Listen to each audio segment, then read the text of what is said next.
2026 elektron ticarət etmək üçün sərfəlidirmi? Elektron ticarət davam ediləsi bir metodikadırmı? Davam ediləsi bir biznesdirmi? Yoxsa 2026 artıq bunu etməyə dəymir çünki bazar doyub və yaxud da artıq bu ölüb, bu mümkün deyil. Ümumiyyətlə gəlin bu kimi sualları ortadan qaldıraq. Çünki mən çox sual alıram ki, 2026-da ticarət eləyəkmi? Ümumiyyətlə ticarət prosesində necə olmalıdır? Biz nələrə baxmalıyıq? Gəlin ümumi lap A-dan Z-yə gedək. Ümumiyyətlə ticarət bu günləri ən asan yoldur. Çünki əvvəldən ticarət edən insanlar zaten qazanır və ticarət eləmək çox asan bir periodu bu günləri əl çatanlığındadır.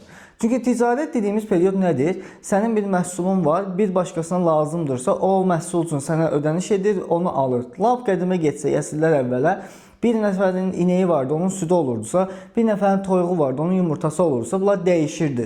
Və bu yolla ticarət başlayırdı. Sonra ineği olanın südünü toyuğu olan istəmirdisə və toyuğu olan da o südün əvəzinə buğda istəyirdisə, bu ortaya pul gəlir və bu pul qarşılığında bunu əldə edir. Və bu artıq ticarət adlanır və ticarət geniş şəkildə yayılır. Əvvəldən olunan bir perioddur bu. Yəni ineği olandan toyuğu olana qədər olan bir perioddan başlayıb sadəcə zamanı uyğunlaşıb. Günü bu günləri 2026-cı ildə də bu cür formalaşıb. Sadəcə bu günləri artıq bunu texnologiyalarla eləmək daha rahatdır. Məsələn, bu günləri açırsınız, YouTube izləyirsiniz, açırsınız bir veb saytı, oradan kimsə gedir, məhsul alır. Yəni texnologiya inkişafıdır. Və bunun vasitəsilə biz bu günləri ticarəti daha asan edirik. Evimizdə oturaraq və yaxud ofis tutub ofisdə oturaraq və yaxud bir coffee shop'a gedərək və yaxud səyahət edərək fərq etmir. Yəni bugün bunun əl çatanlığının vasitəsi məhz həmin texnologiyalardır. Gəldik 2026-da elektron ticarət dediyimiz period nə dərəcədə önəmli və nə dərəcədə inkişaflıdır. Məsələn, mən bu yaxınlarda olmuşdum bir də Özbəkistan ölkəsində. Orada məsələn elektron ticarət anlayışı çox inkişaf etməmişdir. Məsələn, bizim ölkə Azərbaycan ölkəsində elektron ticarət anlayışı çox inkişaf etməyib. Edənlər varmı? Təkcə insanlardır. Amma bu davamlı aktual işləyirmi? Hələ ki yox. Amma qlobalda məsələn bu çox rahatdır. Məsələn, qlobalda adi dırnaq lakı satılan yerdən tutmuş toyuq yumurtasına satılana qədər. Hətta bir marka var, su satır. Adi suyu markalaşdırıb sata bilir. Yəni bu kimi böyük bir bazar olan bir dünyadan, yəni qlobal bazardan bizim ölkələrə qədər gələn period var. Hələ bizim ölkələrdə bu inkişaf etməyib və bunun adını demək olmaz ki, 2026 ticarət ölüb. Əksinə, ticarət daha da inkişaf eləyir. Bu günlər məsələn mən bu günləri sizə məlumatlandırıram ki, Bakı daxili, Azərbaycan daxili ticarət edin. Çünki bu mümkündür. Eləyən biri olaraq, eləyənlər olaraq mənim ətrafımda dostlar var, bu işlərlə məşğul, yəni bir gün Bakıda ticarət edirlər. Bu mümkündür. Və yaxud da qlobala çıxın. Qlobalda daha asandır, daha rahatdır. Bir də sadəcə bazar çətindir deyə sən artıq orada təcrübəli və bilikli olmalısan.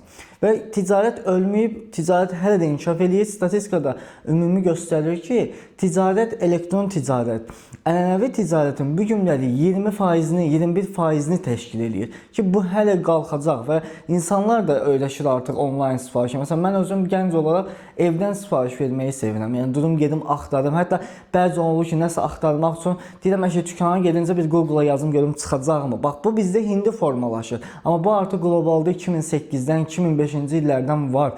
Yəni o qlobal dediyim Amerika, Kanada, Avstraliya və bu kimi ölkələrdə bu artıq inkişaf etmiş bir perioddur.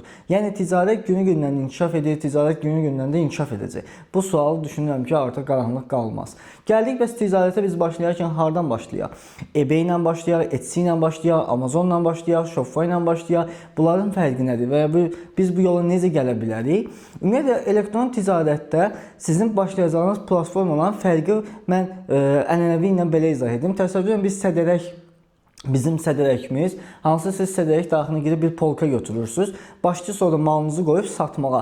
Bunu təsəvvür edin Amazon, eBay, Etsy bu kimi platformalar. Çünki hazır bir bazar platformasıdır. Onlarda daima axın olunan müştəri var. Məsələn, eBay-in davamlı müştəriləri var, Amazonun davamlı müştəriləri var və bu müştərilər daxil olurlar həmin sədərək dediyimiz əraziyə və başlayırlar bir dükan gəzməyə.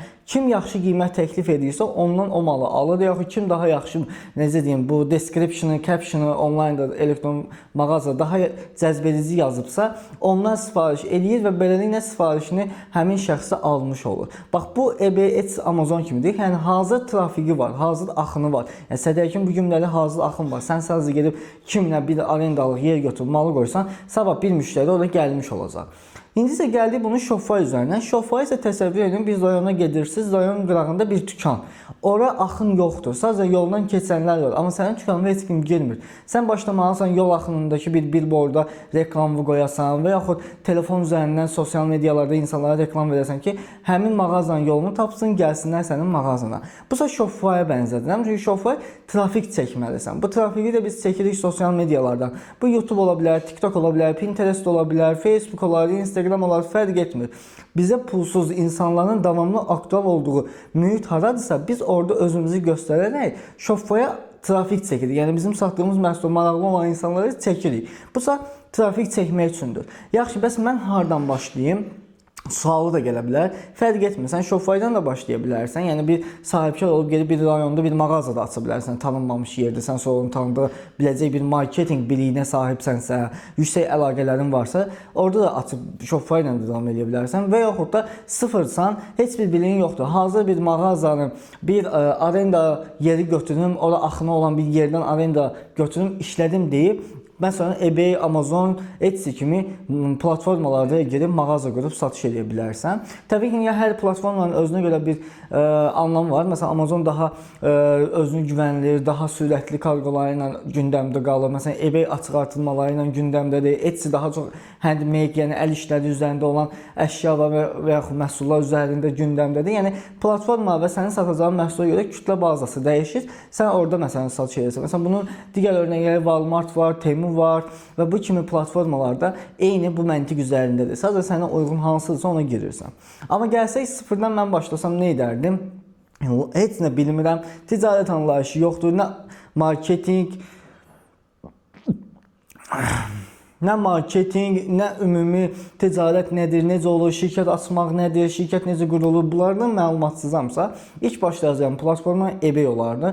Çünki bugün eBay həqiqətən də sənin heç bir biliyə ehtiyacın olmadan sadəcə bir-iki texniki bilik, yəni məhsul tapacaq bilik, məhsulu yerləşdirmə və satış etmə dönəminə gələcək bir texniki biliyin olması yetərlidir ki, sən bunun üzərindən məhsulu qoyub satışlarını edəsən. Amma bir müddət sonra artıq məsələn 6 ay, 1 il sonra sənin bir stabil 500 min, 2000 dollarlıq bir gəlirlərin olandan sonra sərmayəvi toplayıb keçid eləmək lazımdır Shopify üzərinə. Hansısa artıq orada marketinq öyrənəcəksən, özünə yatırımlı kurslara verməlisən və yaxud mentorlardan dərs almalı və yaxud təlimlərdən mütləq almalısan və Shopify üzərində başlamalısan. Çox insan Shopify üzərində başlayanda da gördüyüm nöqsan odur ki, davam etmək kimi qorxusu var. İki məhsulu yoxlayır, pulu azadır, pul azalan kimi davam etmir və bu da onu uğursuz olduğu üçün davamlı deyir ki, ticarət ölüb və yaxud Shopify artıq işləmir. Amma bu belə deyil, sadəcə rəqabət həddindən artıq çoxdur. Sən fərqləndirəcək bir ortama girməli, fərqli bir bazara daxil olub, yenə fərqli bir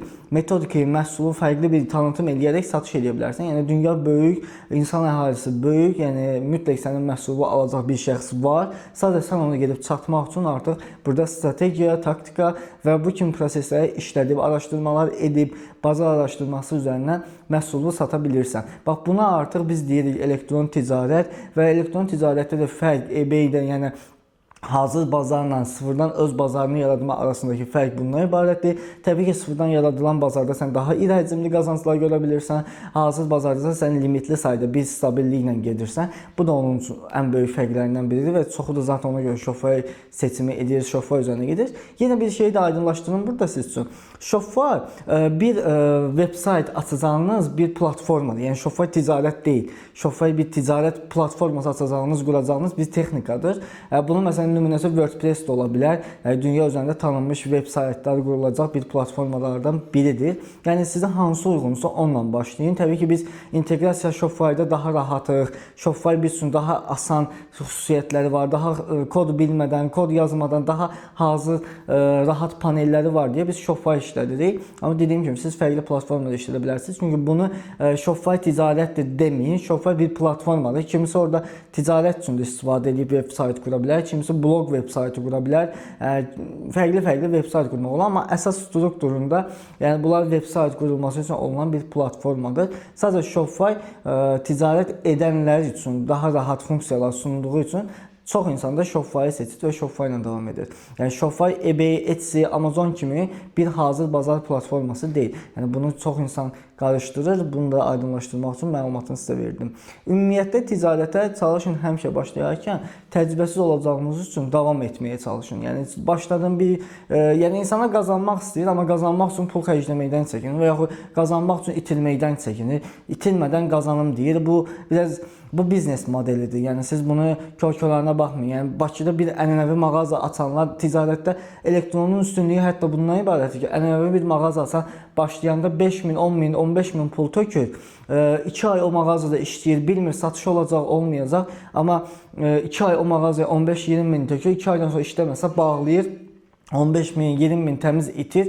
Adam sonra 5 il, 10 il götürdüyü krediti ödəyir və 5-10 il bu sahədən ya uzaqlaşır, ya da ikinci dəfə risk eləyir, həyət satır, nəsə edir, tezdən bu riskin içindən girir. Bax, bu daha böyük və əl çatmaz bir risk periyodunda da əgər sən aylıq 500 min manat qazanırsansa, amma yox, sənin aylıq 500 min manat qazanıb niyə gəlib elektron ticarət etməyəsən? Çünki sənin burada itirəcəyin məbləğ maksimum elə 2000 manat və yaxud 3000 manat. Yəni bunun maksimumu 5000-ə qədər ola bilər. Sən 5000-ə artıq itirirsənsə, sən təcrübən var və sən bilirsən nə edirsən və hətta 5000-dən belə satışlar etmirsən, harca mayaya, yəni maya dəyərinə və yaxud başa-baş çıxmısan vəziyyətdən və təcrübə qazanmısan. Yəni bu 5000-dən bunu əldə edəcəyindən 15-20 min heç nə bilməyib girdiyin ənənəvi bir ticarətdə sən bu təcrübəni qazana bilmirsən, yəni itirirsən. Məsələn, bizdə olub mənim ailə üzvümdən atam mağaza açmışdı, o mağazana 15 min pul tökmüşdük, amma nəticəsində o mağazanı 2 aydan sonra işlədə bilmədik. Mağaza bir dəfə oğrular girdi, soydu. Orada 1000, 2000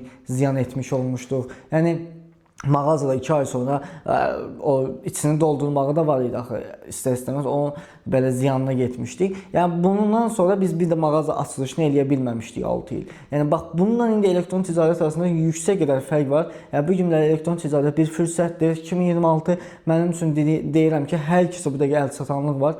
AI-larla işləyirik. Yəni UGC kontentinə əvvəl pul verirdik, indi cəmi AI-dən istifadə edirik, hazırlayırıq və yaxud da bunun məhsulunun, produktunun kreativləri olsun. Bunların hamısı bu dəqiqə AI ilə hazırlayırıq deyə çox asan və çox sadələşmiş bir dönəm var. Yəni bu gün sən ticarətə başlamamaqla çox şey itirirsən. Çünki mən baxdıqda statistikaya 2026 il, 2030-da və yaxud 2028-də belə ticarət qlobal tərəfdə çox çətin olacaq, artıq girmək olmayacaq. Girəcəksən, çox böyük iri həcmlə, yəni bu günlər bir mağaza üçün 5-10 min xərcləyirsənsə, bir günlər Shopify-a sən 2000-dən başlaya bilirsənsə, birazdan sən bunu 5000-dən başlamalı olacaqsan. Çünki o dərəcə bazar dolur, bazar dolduqca da aşağı səviyyələr artıq iri həcmli məbləğlərlə girməyə məcbur olacaq. Yəni fürsəti qaçırmayın, fürsət hər zaman var, sadəcə onu görmək lazımdır. Bu günlər danışdığımız mövzuda elektron ticarətə başlayarkən nə ilə başlayaq, necə başlayaq və elektron ticarət ümumi nədir? Bununla bağlı oldu. Bura kimi izləmişsinizsə hər birinizə təşəkkür edirəm. Abunə olub like etməyi də unutmayın ki, növbəti kimi videolarda davamlı çəkməyə həvəsimiz olsun.